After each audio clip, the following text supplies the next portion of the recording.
Ma'am, am I audible? I'm audible, right? Okay.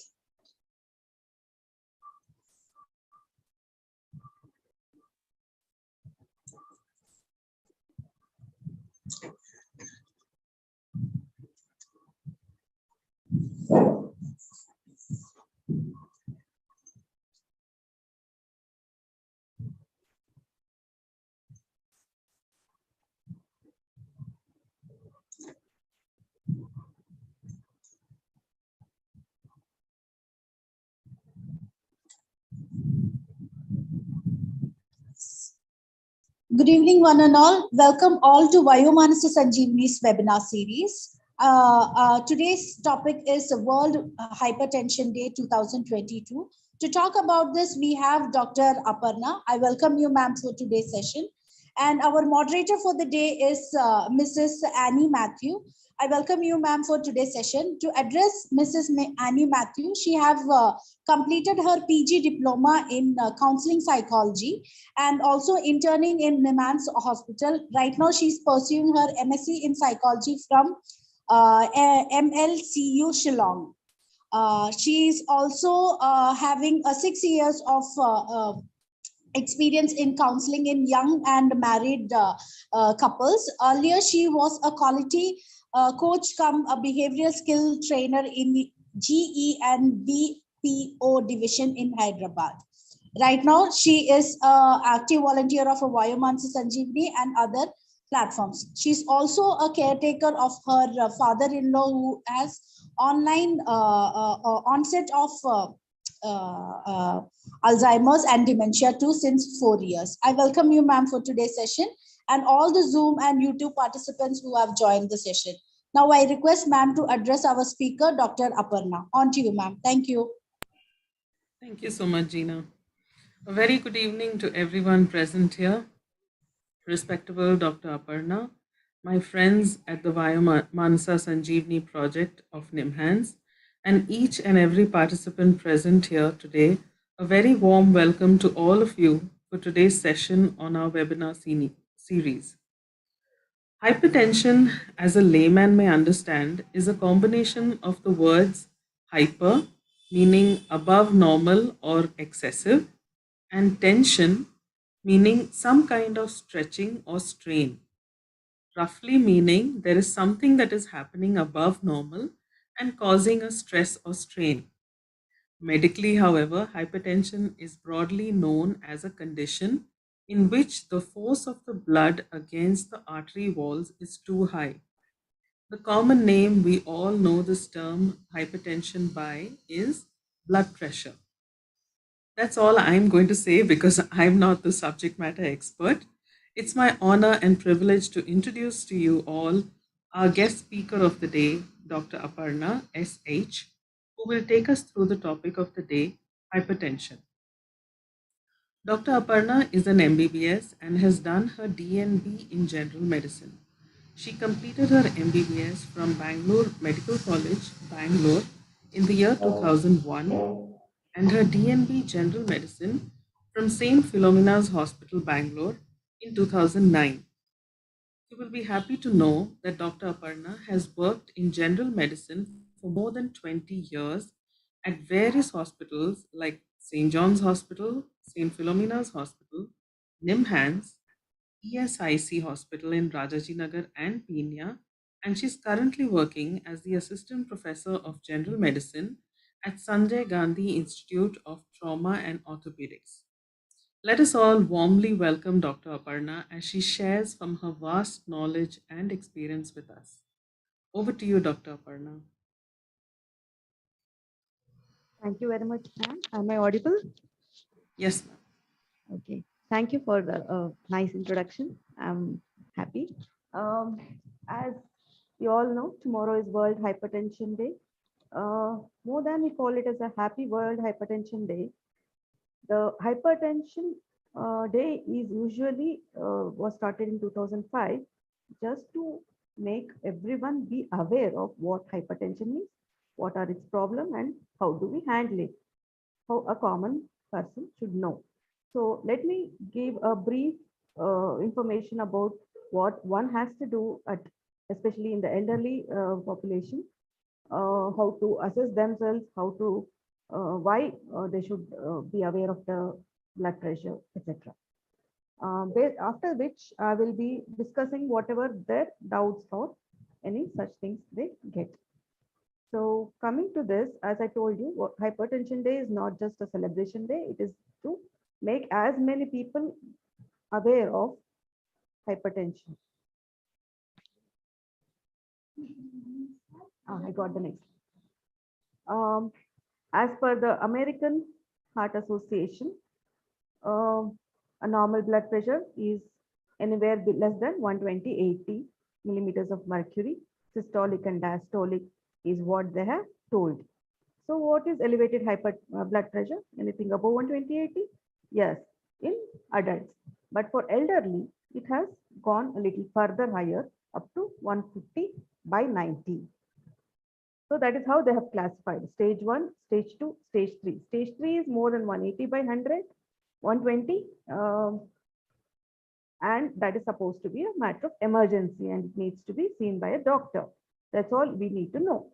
So more than 180/120 millimeters of mercury, if the reading goes more than 2 readings, if you do, and if it is still that high, then one has to consult the doctor or reach the hospital as early as possible and get treated or evaluated for the high increase in the blood pressure. So above, actually 80 years and above, the goal is kept about up to less than 150/90 millimeters of mercury. The reason being that your arteries have become little thicker and little cord-like. So the pressure required will be more. That doesn't mean that the blood is the pressure is low or high, whatever. Since due to aging, there will be a little difference in the pressure on the arteries, but the functioning remains the same at 150/90 millimeters of mercury. So above 80 and 115/90 is the upper limit of blood pressure, which one should record. If it is more than that, they need medications. So for less than 80 years, it is 140/90 millimeters of mercury. So as I told earlier, if the blood pressure is more than 180/120 millimeters of mercury, there will be patient may have a stroke or may have a heart failure. It may lead to any of the emergency related to high blood pressure. So they require immediate hospitalization. They should be started on medications and the blood pressure has to be brought down to normalcy. Coming to why when it goes to such higher level, most of the patients above 180/120 millimeters of mercury would have had a headache or a chest pain or breathing difficulty, or they might have felt giddiness, they might have felt nausea and vomiting. So all these symptoms may or may not be there, but if they appear and if the blood pressure is more than 180/120 millimeters of mercury, it is a sign for them to take medical help. So generally speaking, so when you say 180/120, it is not suddenly after half an hour it came back to normal. It might come back, but so that's why blood pressure is a measure. It is a varying blood pressure in the body, just like the heart rate, just like our the daily activities and our mood variations. Blood pressure also varies at various periods of the time of the day and night. So blood pressure rises a few hours before you wake up due to increase in the body hormones like catecholamines and some steroids in the body. They get released and the blood pressure elevates in the early morning hours. Then after waking up, it continues to rise during the day and peaks during the midday. Then it normally drops by late afternoon and evening, and it is lowest most at the night and during deep sleep. So blood pressure always has this kind of variation. So in the morning, blood pressure was high, doctor. In the evening, it is normal. And during sleep, so it is totally normal. That is a common phenomenon which is occurring in every human body.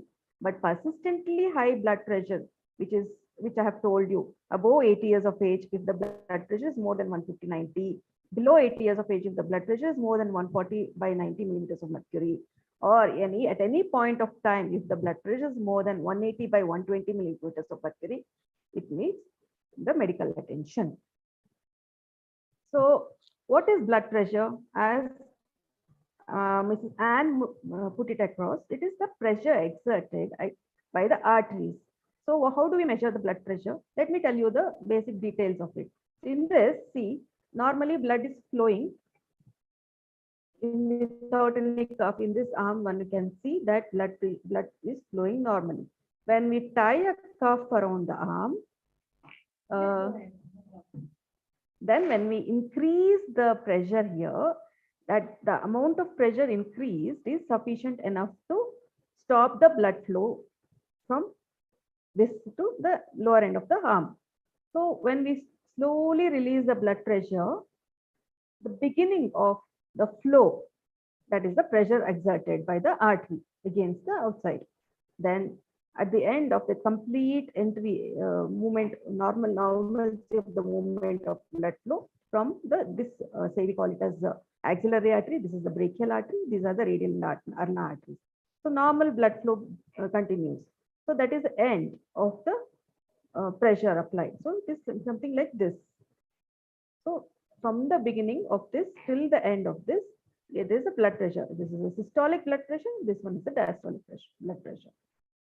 So when the systolic blood pressure is more than the cuff pressure, and when the diastolic pressure is more than the cuff pressure, that gives you pressure reading. So what are the points you have to do? So most of you would have had a blood pressure apparatus at home. It is good. And if it is non-mercury manometer, it is still good. It is the automated BP machine. Very good, because it is difficult to hear at the old age. Sometimes hearing will be difficult. One has to be trained to use the mercury manometers. So automated machines are doing fine, and they give a near normal value, near correct readings. So what one has to do, one has to sit quietly for 5 minutes before the blood pressure is due. Just before that, at least for half an hour, if the person shouldn't have smoked, he shouldn't have had coffee, tea, he shouldn't have done any exercise. So if you have decided to measure the BP today, then you, for half an hour, these three things, the caffeine or any tea things, or any hard exercise, or any smoking, alcohol, all those should not be done in the last half an hour when you decide to check the blood pressure. So when you decide to check the blood pressure, you keep the apparatus ready, sit quietly for 5 minutes, and put your legs down, and your feet should touch the ground. You should be, and the back should rest against the chair. So you should be in a very comfortable position, and your arm, which is to be measured, should be put across a table in a comfortable position. The arm should be rested like this person's. It should be rested on the table, and he should be not be talking during this period, unnecessary discussions and all. And also his bladder should be empty, should not have the urge to pass urine. So he should have emptied his bladder 5 minutes before, and he should be in a comfortable position. Then the blood pressure has to be checked, and it has to be documented. And again, after 1 minute of waiting, another blood pressure has to be checked, and the average of the two readings should be taken. This is normally for every time. If the blood pressure is checked, should be done for every individual. Same thing as repeated. He should rest for 5 minutes. He should be in the comfortable position. He shouldn't have had coffee, smoking, or should have emptied the bladder. The cuff should be especially tied to the arm. Most of the BP apparatus are made in such a way that they're to measure the arm blood pressure. So it's ideal to check the arm at the arm level, and it should occupy the 2/3 of the arm, and the hand should be in the resting position like this, and it should have a support, and you should not talk during the blood pressure reading. And the tying of the cuff should be in a proper position. There will be a mark in the cuff, the artery level. That artery level should match the artery on the medial side of the body, on the near your body side. So the tubing should go this side, on the near side, this side of the body. The artery will continue like this and divide here. One goes to the other side, one goes to the right this side. So the tying and all is already instructions will be in picture wise representation will be there on the BP cuff, and it should be followed. So the 5 R's you should know is you should rest for 5 minutes, should refrain from doing any heavy exercise, and should avoid talking during the blood pressure reading, which is maximum a minute, and the upper arm should be rested, and feet should be kept flat on the ground. And one more thing is there will be a tight clothing or a thick clothing in the arms. It should be removed. A thin clothing is allowed. It's preferably to have a bare arm. If not possible, a thin cloth is okay to have. This is what I have decided to talk. So I don't want to tell about in detail about why hypertension has causes. If that is required, I will discuss during the question answer sessions. Thank you.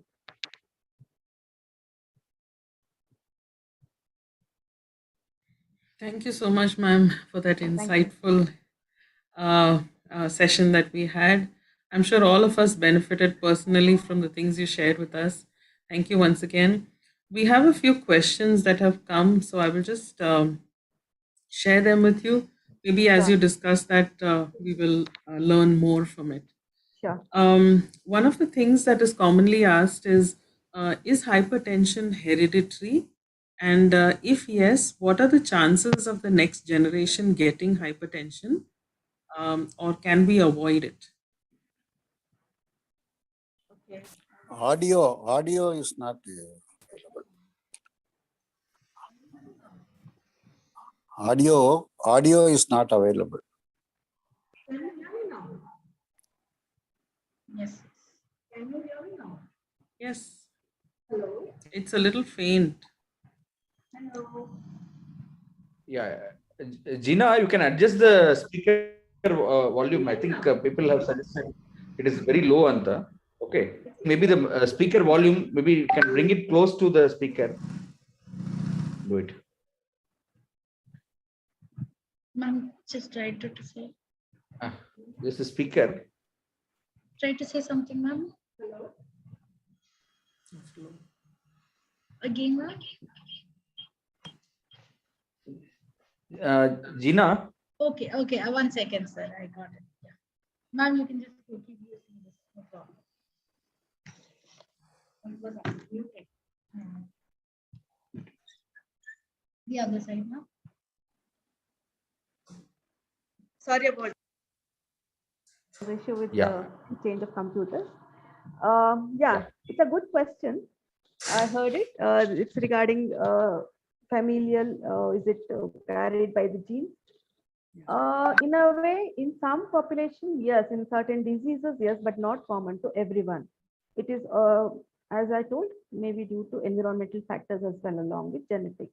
Genetics play a very limited role in the hypertension which the modern community are developing.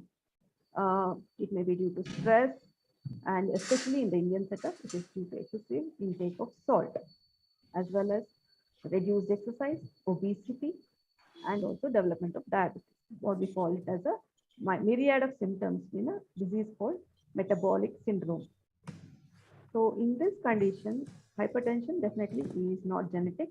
It is made by the person himself. So I hope I answered the question. Yes, ma'am. Ma'am, there is a related question that has come in where it is asked, how does anxiety, sorry, am I audible? I can hear you now. Okay. So I was saying there is a question related to what you just said. So I'll just ask you that. Is anxiety related to blood pressure? Is there a correlation between them? Yes, to a certain extent, yes. Whenever the person has anxiety, at that particular point, the blood pressure will remain high. Suppose the person return back to comes out of the anxiety, the blood pressure comes to normalcy. But if this repeated anxiety episodes increase, it would have an effect on the blood pressure. And first of all, blood pressure is a silent disease. As the pulse and the mood varies in the human being, blood pressure also keeps varying. If the blood pressure is persistently high, it causes damages to the heart, kidneys, eyes, brain, etc. How does it cause the damage, including the arteries? It just increase pressure in the whole in the areas. The heart tends to bears the brunt of the blood pressure. It goes on increasing in size, so heart enlarges. In the brain, the blood circulation, if the arteries give way, he may bleed. Intracranial bleed may develop, as well as in the uh, eyes also there may be blood bleeding inside the what you call the inside the retina. Retinal hemorrhages will occur and the person may lose eyesight. So that is the reason why we want to make everyone aware about the blood pressure and its complications. During anxiety, the person, every person will have a high blood pressure, but if the person continues to work efficiently and effectively, that doesn't mean that he will be affected at that moment. Over a period of time, it will cause some organic damage to the body. So that is the one of the reasons why we should repeatedly monitor blood pressure in a human being. So basically, we should try to relax as much as possible. Definitely. Yes. Not take stress. Definitely. So there is, I think this is partially answered, but I'll just ask it, ma'am. The question is it normal to get hypertension in normal aging? As in, as a person ages, is it normal to develop hypertension? Yeah, it is definitely not branded as hypertension. As I told you, the arteries, they become thickened, they become cord-like due to aging. That's the reason the WHO has set the blood pressure as upper limit in elderly above 80 years to be above 150 by 90 as blood pressure in them, high blood pressure. Whereas in a young fellow, say 20s, his blood pressure should be around 120/80. Same blood pressure at the age of around 80 years and above, it should be to call it as a hypertension, it should be more than 150 by 90 millimeters of mercury. Because at that reading and above that reading, if it is persistently above that, it has known to cause the end organ damage, say heart enlargement, any bleeding in the eye or any such things, the complications of hypertension. Thank you, ma'am. Another question we have here is what is the difference between diastolic and systolic pressure, and is any one of them more critical than the other? Yes, this is always a debate, especially in our American Heart Association and all the cardiology related questions. Definitely. Earlier, it was a school of thought told that systolic blood pressure is very important. We have to control it and it should be maintained into as normal as possible. And some other schools of thought told that diastolic pressure is the victim and that should be under control. Especially in renal failure patients, the diastolic pressure is a matter of concern. Whatever it is, the ideal is whatever the WHO or the AHA have told that guidelines, as per that we follow, like aging based on their age factors. If the blood pressure in that range is in that range, we advise them to take medication. Say above 80, 150 by 90, less than 80, 140 by 90, and in 20 to up to 40 years of age, it is say up to 60, I think up to 60 it is up to 130/80. We have to maintain the normal blood pressure. Ma'am, again, there is a school of thought that says we should drink water before going to sleep. That helps keep the BP controlled. Is that true? To a certain extent, yes, in some people, but not in the elderly. I would not advise that for the elderly people.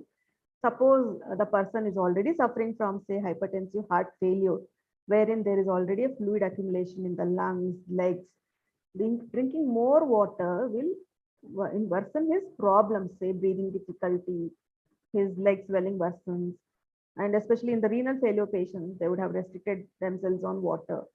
So drinking water in the young population who are on a exercise regime, who would have lost the fluids via perspiration, say sweating, those people should take adequate water. But in the elderly, it is individual oriented. If the person is in a heart failure or in a liver failure or a kidney failure, They should and must restrict fluids. In fact, the first role of medications we give them is diuretics. We reduce the fluid as well as the salt content in the fluid so that the blood pressure comes to drips down a bit.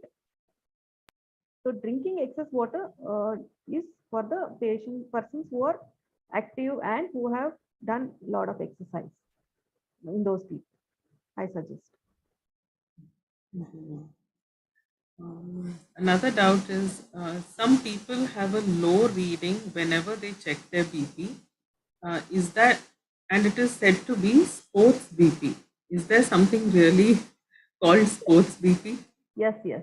Those who are, say, joggers or those who are on a long-term exercise regime, especially sports personalities, their heart rate and the blood pressure will be on the lower side. Their body and their body systems, especially the nervous system, are set in such a state that they maintain at a lower range. That it is normal for them. Their heart rate sometimes will be around 40 or 50 beats per minute, and the blood pressure may be on 90/60 also. It is normal in those people. And those people are the ones who require excess fluid intake.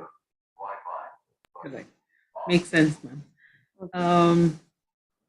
I have another question here. Is it true that BP medications once started cannot be stopped and has to be taken lifelong? And also, ma'am, can you please tell us about the side effects of long-term medication for hypertension? Once BP medicines have started, it has to be taken for lifelong. That is to maintain the blood pressure in the normal range. It is an assistant drug because the person is not exercising, not eating healthy diet, and not maintaining his blood pressure. And he is anxious, he has stressors at work, he has obesity, he has diabetes, and varieties of other illnesses. The person needs medications. Yes, it should be given lifelong. The reason the BP medicines are given lifelong is to prevent him from getting enlarged heart, bleeding inside the eye to prevent loss of vision, as well as suddenly bleeding inside the brain, and he may to prevent him from getting a stroke. So all these, if we have to avoid that, he has to be on the medications along with his lifestyle modifications. And one more question you asked is the side effects. Ma'am, side effects. Usually any doctor, all the physicians, we start at the lower dose. Any single or 2 or 3 drugs we start, even if we start, if the person comes with a, say, BP of more than 181/120, it is called as, if he has no end organ damage, it is called as hypertensive urgency. Urgency means, as a physician, I should bring his blood pressure urgently to normalcy. If it has become a hypertensive emergency, that is, it has already causing end organ damage also, to prevent further end organ damage, say heart damage or any other damage, we still want to bring his blood pressure down to normalcy. So initially, we will start the person on more than 1 or 2 drugs to bring it down at the earliest. After bringing it down, we ask him to come and follow up with us. During that period, if the blood pressure is in the normal range, we try to remove the higher dose medicines and reduce it to lower doses. With his lifestyle modifications, with his reduction in anxiety, or with other means of reducing blood pressure, say pranayama, reducing stress level, reducing salt intake, a little bit of exercise. If he has reduced himself, blood pressure himself, then we try to reduce his blood. Automatically, the blood pressure will be in the lower range. So we'll try to remove the higher end drugs like high dose drugs to lower dose. We try to remove and bring it to single drug if possible. But the thing is, initially we try to put the person on a lowest most dose in a normal individual who comes into the OPD with a mild to moderate hypertension. We start with him with a lower dose and ask him for lifestyle modification. So on follow-up visits, we try to maintain that dose. If it doesn't work, we add another drug with a lower dose. Instead of increasing it to the side effect dose, we add another drug with a lower dose, so which we try to balance. So the doctor will take the responsibility, will take that decision and prevent him from developing side effects. Thank you, ma'am. I have two questions in the chat. One says, for a 69-year-old, is 145 by 90 normal BP? Yes, it is a normal BP, as I told, as per the World Health Organization, 140 by 90 and below is normal for less than 80 years of age. So it is a normal BP. So, Mr. Narendranath, I guess that answers your question. 145 by 90 As is I told normal. you, that your arteries will become a little loses its elasticity due to aging. So exact blood pressure reading, if you want, there is a special intra-arterial catheter which is usually done in only in ICU for a very ill patients. That gives a proper reading of blood pressure. This is all whatever the home reading of blood pressure is a little higher than the reading, exact reading which is recorded intra-arterially. So that way it is lesser by 10 millimeters mercury if we directly measure the intra-arterial pressure. So in that sense, it is a normal BP in them if they have no complications like a headache, giddiness, any such things. Mr. Tangaraju Palanimuthu has asked, is more tolerance a reason for hypertension? Tolerance of what? I guess he means, things that stress people, Stress. tolerating. Yeah. It is one of the anything which causes you stress, which gives you a workup on your brain or in your body will react to it. So to a certain extent, it might give a high blood pressure. Ma'am, there's one question on diet and how food plays a role on hypertension. Does diet and food control or play a role in hypertension? If yes, Definitely. If it is actually related to the sodium levels in the blood. So what one, if the person is normal, if he is not in a renal failure or any such failure case, if he is a normal without any chronic diseases, that person should increase their fruits in the diet and reduce salt in the diet. Normally allowed salt in the diet will be less than 5 grams a day, which none of the Indian kitchens follow it, unfortunately, which is a disaster in our country, which has to be revised at least after developing concerns over the hypertension. So only this World Hypertension Day is to educate all of us to reduce the salt intake in the diet, even in the form of pickle or in the form of any additional food, it should be reduced. And one more thing is increase the potassium content in the body in the form of fruits and vegetables and raw vegetables. They have a high potassium content. That definitely reduces the blood pressure by around, say, 4 to 8 millimeters of mercury. It is what the diet chart tells. It's a good reduction in blood pressure. If you persistently follow, not one day you follow and you get a normal BP. No, persistently it should be followed, and the body salt should just get acclimatized to that levels. Then the blood pressure comes to normal. Thank you so much, ma'am. I think I will open the floor to the audience. If you want, you can unmute and please ask your questions to doctor.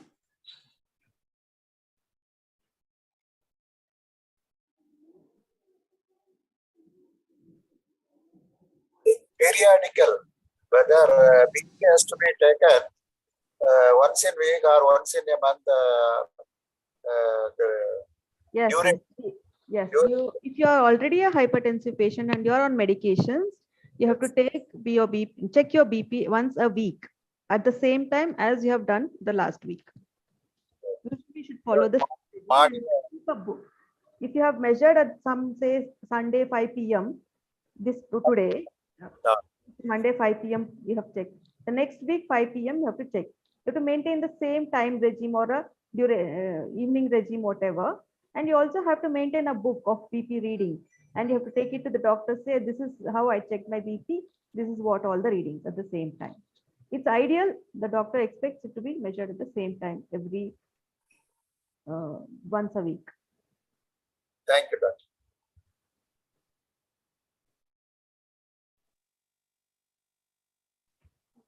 A question from YouTube. Okay, Mr. Mahesha asked. The question is whenever you start treating elderly hypertension. Ma'am, is it okay if they stop the medication above the age of 85? Definitely not. Because my cousin's dad, doctor, he has stopped all the medications for him. It's a very difficult situation to answer, provided I should know more background about his illness and why the BP medications has been stopped. It may be due to he must have developed some low blood pressure, hypotension due to some other blood loss or any such things, or due to non-eating or not taking. So we should know why the doctor has stopped him. No, they have stopped diabetic and hypertension medicine, saying that above 85 they don't eat properly and all. So they may they may develop some low BP or something like that. So Only they after stop the medication. the issue has arisen, the person has stopped completely eating and has stopped not able to take water or any such things. And if the recorded BP is less than 90/60, and if the sugars, GRB, blood sugar level, which they recorded home is less than 120 or 110, then definitely, yes, that person should be stopped. Otherwise, if it's hale and healthy, active, walking, talking, all the blood pressure and the sugars are in the normal range due to medications he is already on, it has to be continued. Okay, thank you. Shall I go with the question now? Yeah. So the question is like whenever you start treating elderly hypertensive, how to plan long-term care? Long-term care. Okay, there's one question in YouTube which I was asked to answer. Whenever you start treating elderly hypertension, how to plan long-term care? It is actually a part of long-term care when the blood pressure has to be measured by the caretaker. So ideally, if the blood pressure is in the normal range and person is on medications, and as I told you, he's doing all his routine activities on his own, it should be recorded once a week. If person is bed bound and is in need of health care, then the blood pressure has to be measured at least once a day and should be recorded by the healthcare provider. We have another question. Okay, one more question by the same person, Mr. Mahesh Hemadri. Once you start treating elderly hypertension, how frequently you should monitor blood pressure? As I told you, if the person is bed bound and is requiring all varieties of care and is having some long-term illnesses, it should be measured once daily at least. If the blood pressure is varying in a day and it is either very high or very low, it needs to be monitored very often. It will be how often it has to be tested will be told by the treating physician in the bed-bound patient who is say moribund. But if the person is hale and healthy and he needs very limited health care providing, then once a week or once a day, depends upon the situation, the treating physician will advise.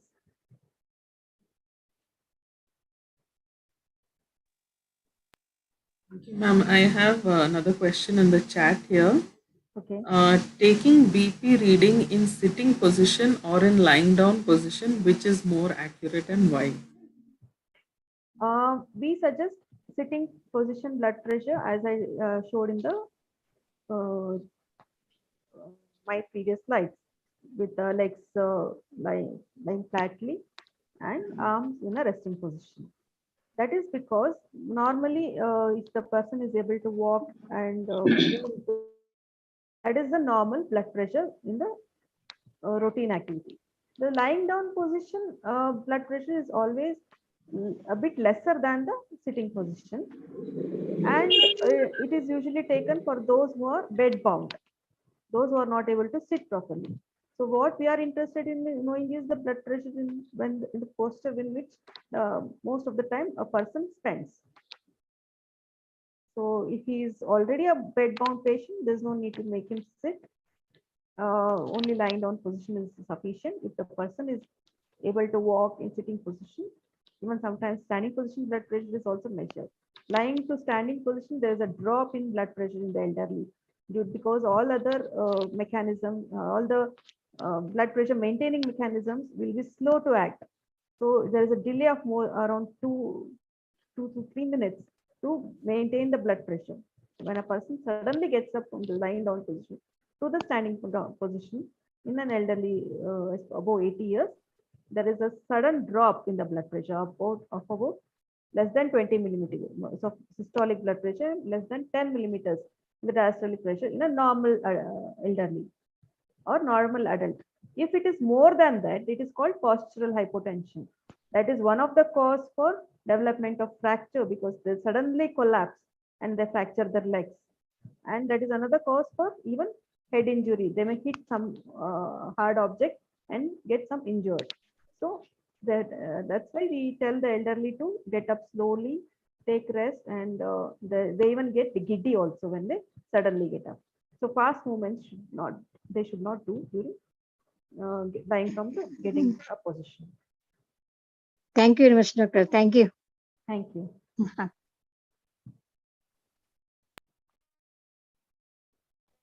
I guess that was in the...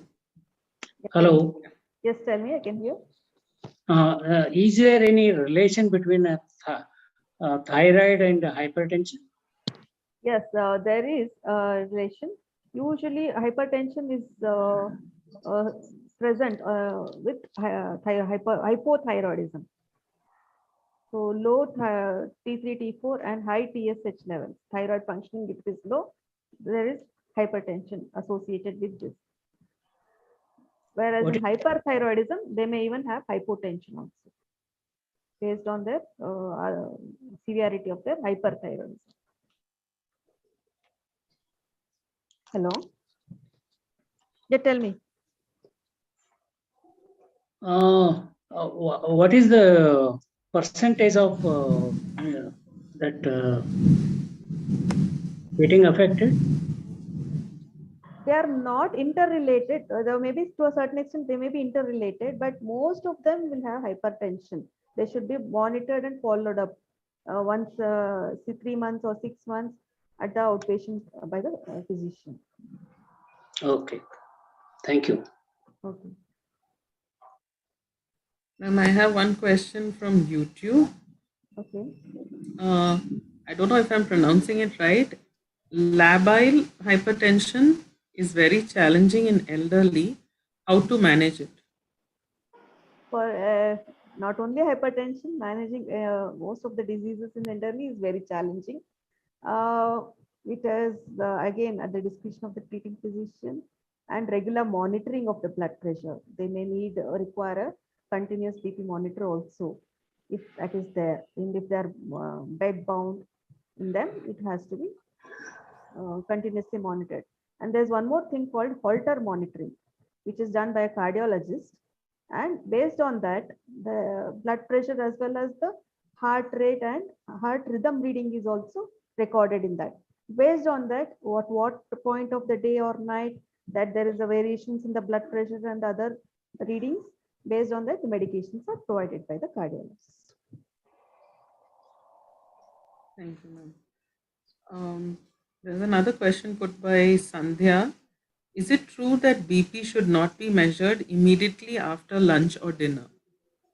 Yes, it is true because as I told you, the steps of measurement of blood pressure, at least for half an hour, he should have exercise, and food is a variety of exercise. The person will be content in an afternoon nap, and all the blood flow will be towards the GI tract. His stomach and intestine will have increased blood supply more than the other places. So there may be a variations in the blood pressure. But if you want, you can measure the blood pressure. Ideally, it should not be, if any variations during that period is not considered unless you follow those techniques. It may be a little low or high. Thank you, ma'am. Thank you. Mr. Dayashankar Rao has asked, I am 66 and my BP is generally less than 100 by 70. I don't have any chronic ailments and I'm active. Is there any risk? Okay, 160 by 90 at what age is it? Uh, You have muted yourself. I can hear you. sorry. Okay. Ma'am, he is 66 years old. Okay. BP is less than 100 by 70. 100 by 70. Yes, but if it is causing symptoms like mild giddiness, as I told you, postural hypotension, swaying, or any such thing, then he needs to increase his fluid intake, and he may add salt in his diet as well. Otherwise, that blood pressure is normal for that age, 100 by 60. And in some cardiac patients, say there's say myocardial infarction, that is the blood pressure they usually have. So if there are no symptoms also, it's better for him to get an annual health checkup to check his heart and other systems. I hope that answers your question, Mr. Dayashankar. Yes, thank you. Thank you. And there's another question. My BP is normal when I check at home, but it is high when I check in the hospital. Which one should I consider as correct? I don't have any. Okay, continue. I don't have any symptom, but my BP is high. Do I still need to take treatment? You don't need to take treatment. The measured BP at home is normal, means you are healthy. There's something called as white coat hypertension. When as you told, anxiety, it will cause a little increase in blood pressure, which is the one you are developing when you see a doctor. So white coat hypertension is a false increase in the hypertension.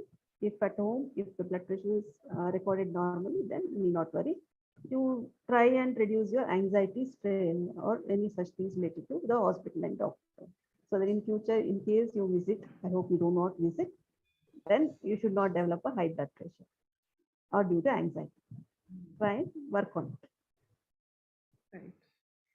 Right. There's more to his question actually. He says, do I still need, No, you don't need to take medicines for the time being, unless you have any symptoms and the doctor says you do have a blood pressure. Again, in this case, again, if he really wants to confirm it, they give something like Holter monitoring at home, wherein at various over a period of time, the blood pressure is monitored and the average reading is drawn. Based on that, they will try to give the medicine. If he is that worried that he wants to prove whether he has high blood pressure or not, then let him consult a cardiologist or a physician who will assist him in providing that service. Thank you, ma'am. Thank you. Participants, you all can unmute yourself and ask questions, please.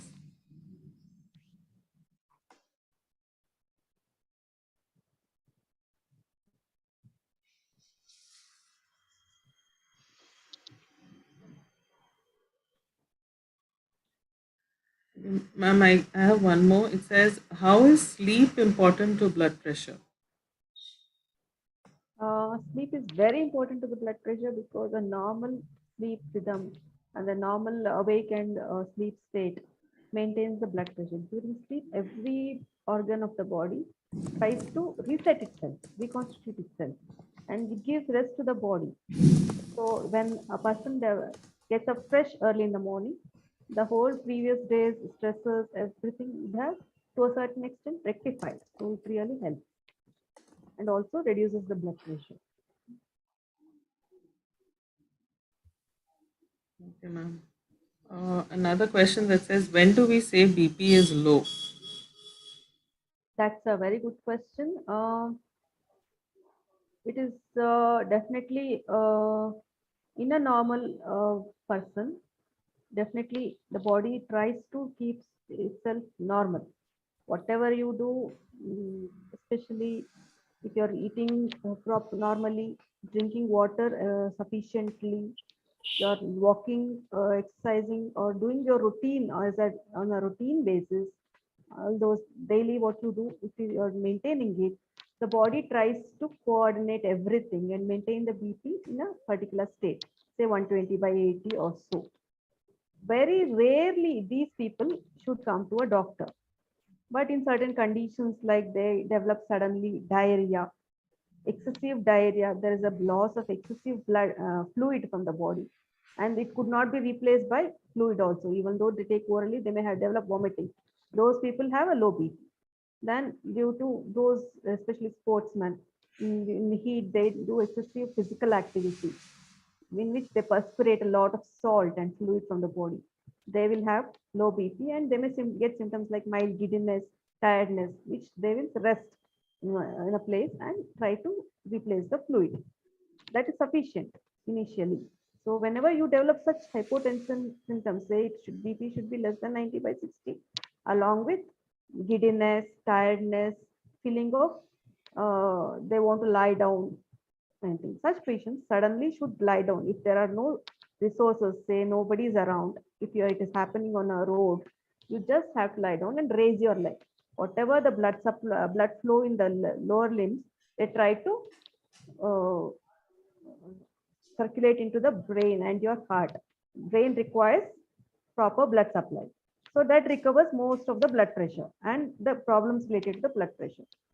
Then some help arises, means you can have, say, ORS along with water, or you can add a pinch of salt to water and drink it, say a liter or two.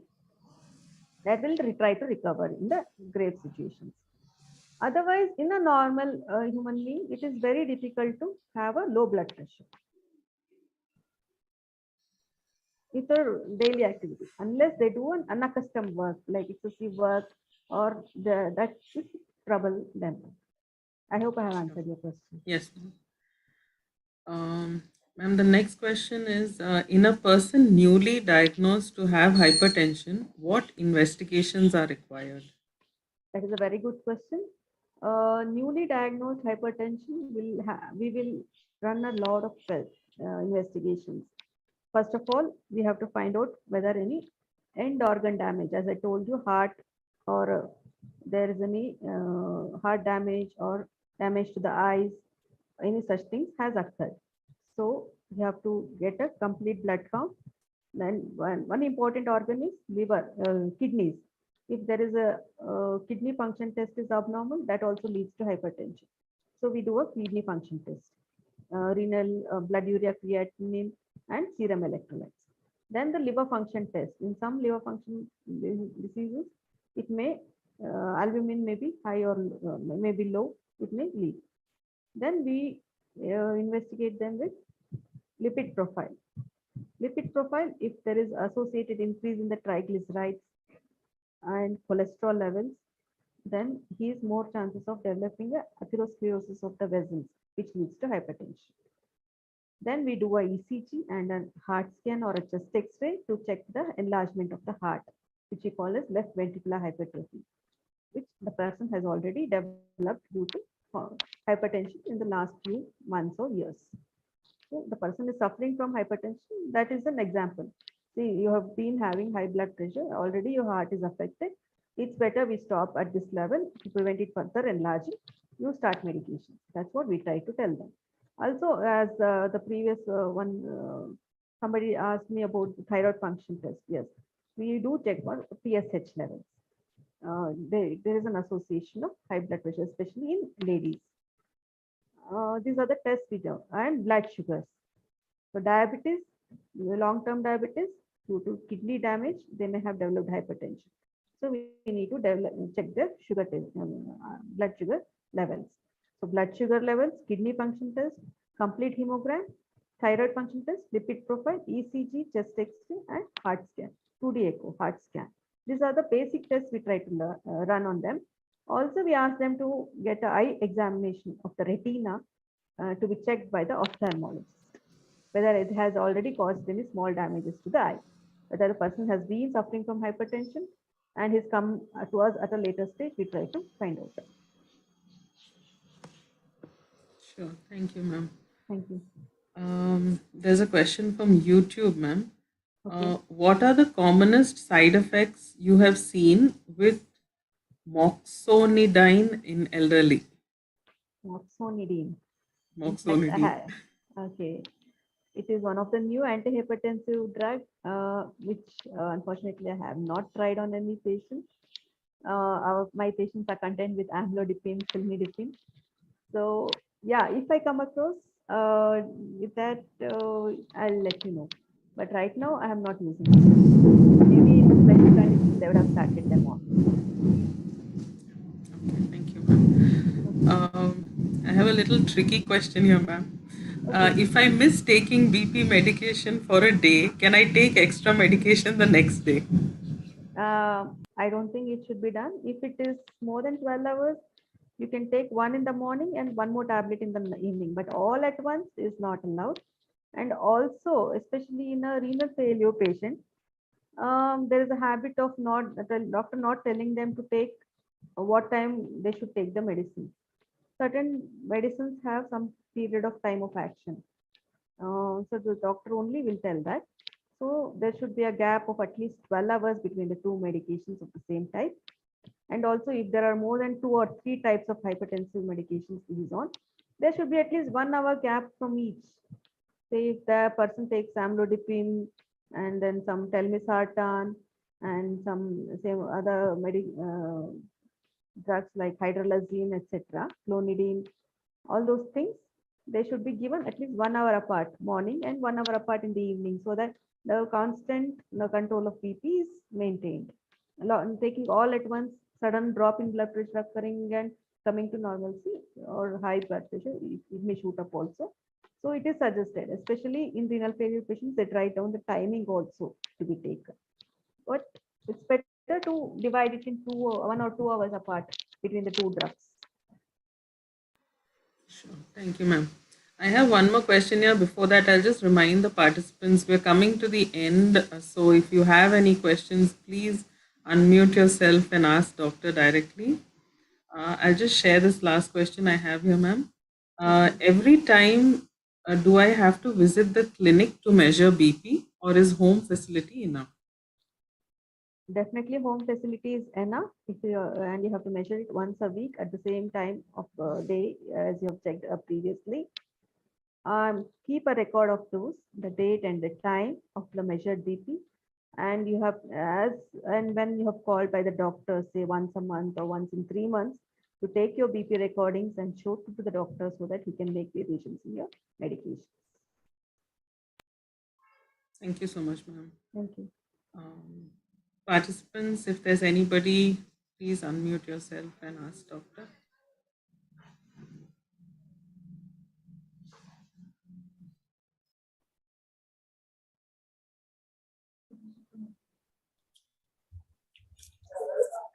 Which method is correct? Old method with the assistance of, but nowadays reading with the latest machine in home. That's what the actual method is intra-arterial blood pressure recording, the perfect reading you get, but it is not used. And then old method, so for some period of time, there was a ban on mercury usage. So only the automated machines came into market. Again, it is removed and mercury manometers have come back. But the automated BP machines at home, especially in the elderly, it is advisable.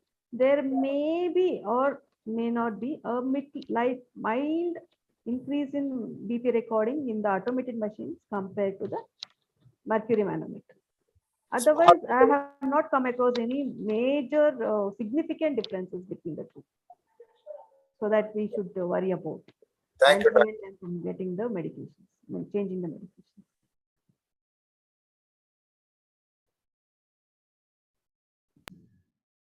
I just wanted to thank Dr. Aparna for taking time off and coming and joining with us. I think it's Buddha Purnima day today, and it was NIMHANS was a holiday. So yeah, I troubled you people to come over here because there was internet issue in my hospital. I'm sorry about that.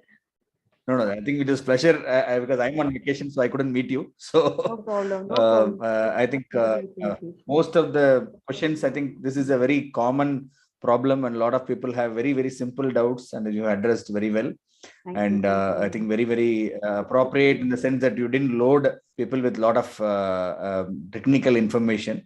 I think people who attend VMS program generally look for such interaction where they don't want a lot of too many medical kind of Definitely. information. It It is much little more a common FAQ kind of a actually. thing.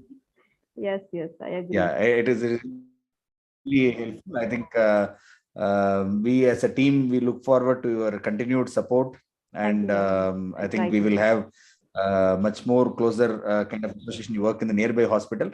I think this one I wanted to ask you is how much of help is available for people in the government system? Does government hospitals, what is your you have worked in government Definitely as well as private systems, in or any you have got trained in a DNB private system? So as part of NCD program or as part of the general thing, what are the weakness or strengths in the public health system? Weaknesses and strength is very based on the type of hospital. But basically, in any hospital setup, either government or private, the first and foremost, the patient comes to emergency, blood pressure will be measured. And if it is very high, certainly the such patients will be immediately attended to. The blood pressure is brought down to normalcy either with medications as fast as anyone can. Any doctor or nurse in the emergency ward, either in the government setup or in the private setup, especially in the emergency department, they do the same work. Based on the availability of the drugs, it is usually handled that way. Otherwise, the attender has to, in some places, they have to go to a nearest pharmacy and get the tablets. Otherwise, there is no major variations in management of blood pressure in either places. I think most of the standard medications are also available in the government system. Definitely, they are available. Any rare medications only, they need to go to the nearest pharmacy to get it. Because it may happen in the private sector as well, not necessarily mine. Especially government setup will have medications. Antihypertensives will be available in casualty. Correct. That's why even in PSCs nowadays it's available. Most of the medications are available in the primary health system. Definitely. Very good. I think we have exceeded the time. I think maybe and can conclude. Yes, sir. Thank you so much, sir, for chipping in and commenting. Really, Dr. Aparna, we really appreciate the time and the effort you've put into answering quite a few questions. I'm sure all of us have really gained from it. And I think there was a lot of knowledge in the simple questions, and it addresses the day-to-day anxiousness that people have and want to be careful of. So thank you very much. Looking forward, like Mr. Shivkumar said, that looking forward to meeting you more often. Wishing everybody very good health, and I think we can call it a wrap for today. Thank you, Doctor. Thank you, Mr. Shivkumar, and thank you, Shivkumar sir and Gina, and thank you all for attending my session. Thank you very much. Thank you, ma'am. Thanks. Thank you. Thank you, ma'am. Thank you. With that, we would like to thank all our partners, Government of Karnataka,